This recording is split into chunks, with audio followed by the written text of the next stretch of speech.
eu sou a Fernanda. Eu sou a Raquel. Eu sou a E Mônica. a gente é da turma de Política Externa Brasileira 1, da 19.2, e a gente veio falar sobre as expressões britânicas para o fim do tráfico negreiro no Brasil. Sim, e antes de começar de fato sobre as pressões para a abolição do tráfico, a gente vai falar um pouquinho sobre o contexto histórico que levou a essa abolição e a essa influência no Brasil.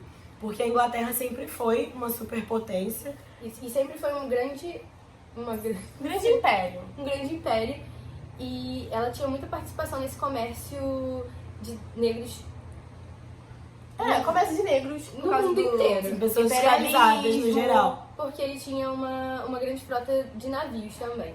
Mas com a Revolução Francesa, com o Iluminismo e a Revolução Industrial, a prática do tráfico negreiro acabou se tornando infame e mal vista. Então a Inglaterra foi obrigada a parar. Sim, além disso teve o estopim, que foi a questão da Revolução Haitiana dos escravos, que era uma colônia da Inglaterra.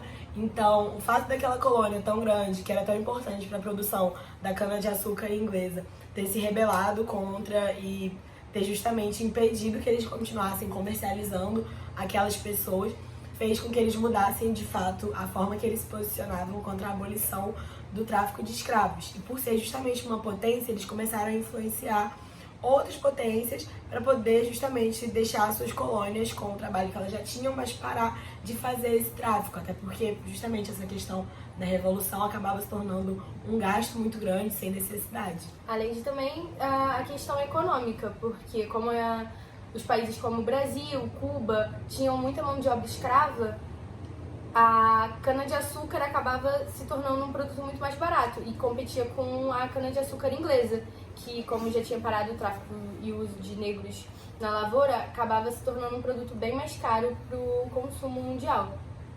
E aí, em 1813, mais ou menos, vários países da América do Sul, principalmente, começam a ter leis que liberam seus escravos, como, por exemplo, a Argentina, que na época declara liberdade para todos os escravos filhos, né? Tipo, a lei do ventre livre. Isso também aconteceu nos Países Baixos, teve na França, que proibiu completamente o tráfico de escravos, a Espanha também. E aí, em 1823 e 1829, o Chile, Colômbia, Costa Rica, El Salvador, Guatemala, Honduras, Nicarágua, Bolívia e México declaram a abolição da escravidão. Só que no Brasil isso só vai começar com algumas leis em 1831, com a Lei Feijó. Até porque o Brasil ele era o grande dependente da mão de obra escrava. Então, pro Império acabar com a escravidão assim de uma vez, iria não só acabar com a economia do Brasil, como também iria acabar prejudicando os grandes latifundiários e grandes produtores de açúcar. Sim, e mesmo que independente, ainda era extremamente vinculado à questão de Portugal, justamente por ser do Império Português. Então, o fato de lá a mão de obra ainda ser totalmente escrava e ainda ter um determinado lucro com esse tráfico não fazia sentido para eles naquele momento lidar com esse gasto de fazer uma forma totalmente nova de mão de obra e de trazer imigrantes, porque quando tinham tentado isso anteriormente não teve muito sucesso. Então, e aí, teve a Lei Feijó, que eles tentaram abolir a escravidão, só que a lei não foi cumprida. Aí depois teve a Lei Eusébio de Queiroz também, que decretava o fim do tráfico de escravos. Isso foi em 1850. Mas antes dessa lei foram criados vários outros acordos com a Inglaterra mesmo, que estava colocando bastante pressão sobre o Brasil e sobre Portugal para acabar com o tráfico. E o tempo que teve, na verdade, né, essa pressão, porque não foi muito só longo. As primeiras leis começaram a ser decretadas para poder gradualmente diminuindo os escravos e até de fato a gente ter a lei que de fato abolia o tráfico de escravos. Ocorreram diversos fatores que influenciaram a política externa brasileira e todas as outras colônias que tinham relações com o Brasil. Inclusive esse foi um grande problema com a Inglaterra, porque essa questão do açúcar era muito forte, mas aí eles se viram numa posição que eles não podiam mais continuar financiando o Brasil da mesma forma, porque era uma forma de fazer com que o Brasil tomasse a decisão de abolir o tráfico de escravos. E nesse meio termo foi quando a Inglaterra, inclusive, aboliu, de fato, o uso de trabalho escravo. Então a pressão se tornou muito mais forte, porque se uma potência que tem uma grande visibilidade faz essa abolição desse uso de mão de obra, então por que uma potência muito menor também não pode fazer? E é normal que os outros países sigam a potência, né? E Então, foram mudanças foi o que gradualmente que os ingleses tentaram colocar sobre o Brasil e que os brasileiros assinavam e acordavam, mas essas leis ficaram conhecidas como leis para inglês ver, porque eles assinavam as leis, mas elas não eram cumpridas. Era só realmente para a Inglaterra acreditar que o Brasil estava tentando abolir o tráfico. Mas acabou que a Inglaterra meio que foi perdendo a paciência e em 1838 a Inglaterra começa a prender vários navios, tanto portugueses quanto brasileiros, e se forem comprovados que tinham traços de tráfico ou equipamentos usados para o tráfico, esses navios eram apreendidos e levados de volta para suas colônias. Sim, essa situação toda ela foi tratada com muita hostilidade na questão justamente do campo econômico, porque a partir do momento que existia um gasto para poder ir naquele local, tornar pessoas escravas, depois trazer elas para o Brasil, levar elas para Portugal, e aí no meio do caminho, justamente pela Inglaterra ser uma superpotência marítima, eles tinham como fazer essa interferência e tinham, para eles não era um gasto desnecessário, era, na verdade muito importante, justamente por essa questão da influência de fato abolir. Então o Brasil começou a ser prejudicado, pagando um preço muito alto ao governo inglês por conta disso. E o fato de ter sido uma nação, que na verdade não era nação, mas era recém-independente, e se tornou independente justamente com a ajuda da Inglaterra, acabou se tornando um preço muito alto a se pagar, porque eles tinham acabado de conseguir algo muito grande com o reconhecimento inglês, mas eles não conseguiam reconhecer a forma que a Inglaterra estava levando o comércio, que era sem a utilização de mão de obra escrava.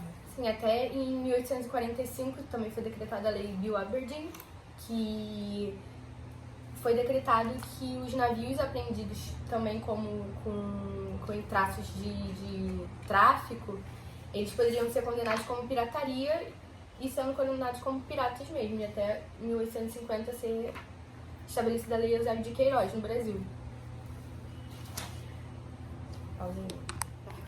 Como a Inglaterra era uma potência na época, como eu já tinha dito, né?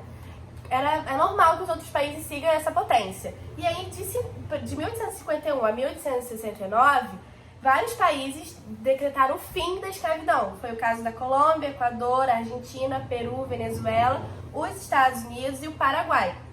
E aí o Brasil começou a fazer leis também para inglês ver, porque a lei do ventre livre, né, em 1871. Ela não solucionava todos os problemas. Não solucionava todos, mas ainda assim solucionava. Mas também não fazia muito sentido para a realidade brasileira, Sim. porque você tornava uma pessoa que nascia de uma mãe escrava livre. Mas o que você ia fazer com aquela criança? Você soltava ela pro mundo, E então... muitas vezes a criança morria ou acabava até chegando numa cidade grande e virando escravo novamente, o que não fazia muito sentido. E aí, no Brasil inteiro, assim, não inteiro, mas principalmente no norte e no nordeste, como no Ceará e no Amazonas, começaram a ter movimentos contra o fim da escravidão, pedindo o fim da escravidão. E aí, as províncias decretaram o fim da escravidão no lugar lá, em 1884. E aí, em 1885, teve a Lei dos Sexagenários, que declara livres os escravos com 60 anos ou mais. Só que qual escravo que chegava a 60 anos ou mais? E também, se chegava a 60 anos, o que ele ia fazer depois disso? Além de que os donos muitas vezes pregavam que eles estavam devendo, e por moradia, pela comida, e acabavam não soltando de qualquer jeito esses Eram as idosos. mesmas consequências que a lei do ventre livre, porque qual o sentido de você disser que tá tornando uma pessoa livre, mas não dá nenhuma estrutura, não tem nenhuma política assisti-la para incluir aquela pessoa na sociedade. Então, muitas vezes, eles acabavam optando por continuar como escravos onde eles estavam, porque pelo menos eles tinham um lugar para poder ficar à noite. E muitas vezes até a família mesmo deles Tava lá, né? continuava lá, e abandonar seria Sozinho. inútil. E aí, em 1888, depois disso, teve finalmente a Lei Áurea, que decretou o fim da escravidão. Mas também só teve a lei, só liberou os escravos e o resto não teve, né? As consequências dessa lei não foram previstas e muitas vezes os escravos acabavam morrendo, virando escravos, só que em outras circunstâncias, com outros nomes. Preferiam continuar trabalhando ali naquela condição, porque ele ia trabalhar com o quê? Isso reflete até hoje, que é justamente a questão da marginalização do negro. porque não teve uma política inclusiva para essas pessoas quando ocorreu a abolição da escravatura. Então, de fato, foi só algo técnico, dizer que aquelas pessoas eram livres, mas elas não tinham para onde ir, nenhum lugar aceitava elas para trabalhar, mesmo que fossem pessoas qualificadas, foram pessoas que foram tornadas escravas em algum momento. Então, isso acaba mudando totalmente a forma com que eles poderiam seguir na sociedade.